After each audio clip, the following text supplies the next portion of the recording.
A very good afternoon to all of you. So today we are going to study about periodicity of discrete signals.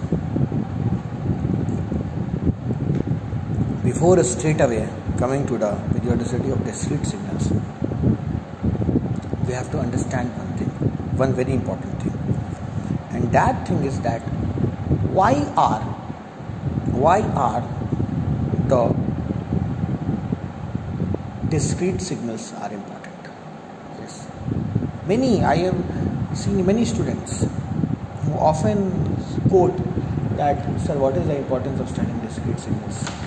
We can simply study continuous signals and skip the discrete signals. No, the knowledge of discrete signal is very important, very important, because in life we are dealing with analog signal, that's true, but the machine, the computer, the processes only the discrete signals. So the understanding and the calculation of discrete signal is very important. Now have a look at the first figure, that is Xn. Xn simply represents a discrete signal which is moving from minus infinity to infinity. Okay, it is going from minus infinity to infinity, and now we are going to use only this impulse train to form sine omega naught n, cos omega naught n, e to the power j omega naught n. Have a look at this. This is basically sine omega naught of n. Have a look at this. Sine wave, we will take the necessary samples of sine wave at equal interval of time, or what we can say at equal instant of time. For example, at n equals to 1, 2, 3, 4, 5. You can see from this. I am zooming in. Have a look at this. This is 0, 1, 2, 3, 4, 5, 6, 7, 8, 9, 10. So in one cycle, how many samples are there? In totality, we can conclude 10 samples we have taken, including this zero crossing also. If we are going to leave this zero crossing, as I have shown in the below diagram, the number of samples becomes 4 and 4, 8. Okay, is it clear? Yes, it's clear. So, what we can conclude? We can conclude that although the discretization of a continuous signal is possible, yes, it is quite possible. We can discretize a continuous signal, but one pertinent issue will be there. Yes, one pertinent issue will be there, and it will arise. And that issue is quite clear, that data loss. That issue is quite clearly data loss. Data can be lost very easily. Yes, very easily. Data can be lost very easily. Yes. Data can be, for example, consider these two instances. Between these two instances, we can conclude that it might be possible that between T2 and T3, this data will be lost, and this data may be vital. So the system will suffer from loss of data. But again, I am emphasizing that this is not the practical case. Those who are familiar with the concept of signal system understand this thing, that sampling theorem basically enables us to create a discrete signal from a continuous signal. Sampling theorem. So I think now my point is becoming clear, that these samples are obtained by using the sampling theorem. Okay. Now have a look at the sine of omega naught n, cos of omega naught n, e to the power j omega naught n. Again, the n is same, and omega naught are going to vary. Omega naught is going to vary. Omega naught is keeping constant, and n is going to vary. Now, how we are going to differentiate e to the power j omega naught n? E to the power j omega naught n becomes cos of omega naught n plus j sin of omega naught n. Now, can we comment on the periodicity of e to the power j omega naught n?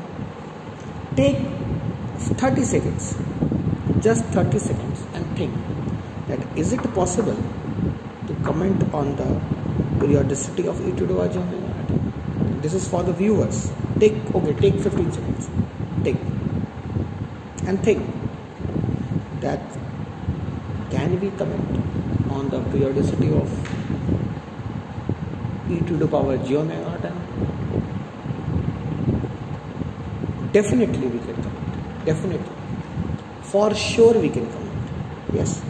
Have a look at this. This is e to the power j omega naught n. This is cos omega naught n plus j sin omega naught n.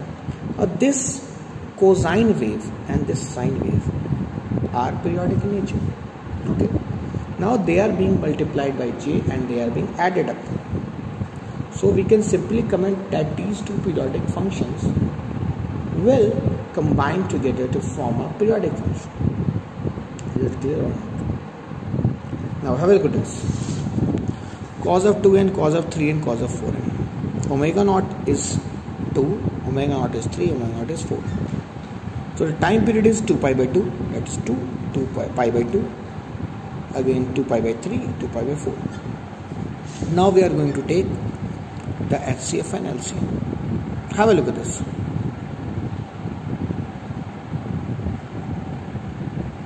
We can straight away comment that the time period of a discrete signal will be an integer. Cos of 2n plus cos of 4 pi n. Okay. 2 by 4 pi we get 1 by 2 pi. So this is irrational number. So if the omega 1 is irrational, then obviously the signal is going to be aperiodic. Okay. Have a look at this. 2 plus cos pi by 2n plus 3 sin 4 pi by 3n. What is omega 1 by omega 2? Omega 1 by omega 2. Pi by 2 by 4 pi by 3. This is coming out to be 3 by 4 into 2, 3 by 8. I think it is clear. Okay. It is quite clear and visible that omega 1 by omega 2 is 3 by 8. Okay. It is coming out to be rational. So as it is rational, then we can find the period, time period. How? Take the value of omega. Simply take the value of omega. That omega is pi by 2, 4 pi by 3. Omega 1, omega 2. But do remember one thing. Before proceeding with n1 and n2, you have to find the value of omega 1, omega 2. The ratio should be very clear. If the ratio is not rational, then we can straight away comment that this is going to be aperiodic signal. But in our case, it is coming out to be a rational number. So it is periodic. Now n1. Have a look at this. n1 will be 2 pi upon omega. Comes out to be 4. Have a look at this n2 term. Now this n2 is very interesting and very, very important. n2 is 2 pi by divided by omega 2, and omega 2 is nothing but 4 pi by 3. So n2 is 2 pi by 4 by 3, that is 6 by 4, that is 3 by 2. So n2 is coming out to be 3 by 2 and n1 is coming out to be 4. Now how we are going to find? Some people might say, let's start straight away find the HCF or LCM. No, this is not at all required. First of all, we will find the value of n2 by multiplying this with a integer such that n2 in itself becomes an integer, because the time period of a discrete signal has to be an integer function. So for 3 by 2 we are going to multiply it by 2 so that n2 becomes 3. I think this point becomes clear. n2 is 3. Now you have to take LCM of n1 and n2, that is the LCM of 4 and 3. How we are going to take LCM of 4 and 3? Why we are taking LCM? Why not HCF? Yes, HCF, we can take HCF, but HCF will be taken only, we can only take HCF when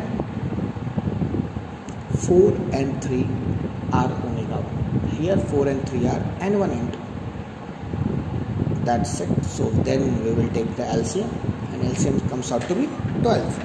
It comes out to 12. So the period of this signal is 12. That's all for today's lecture. Thank you.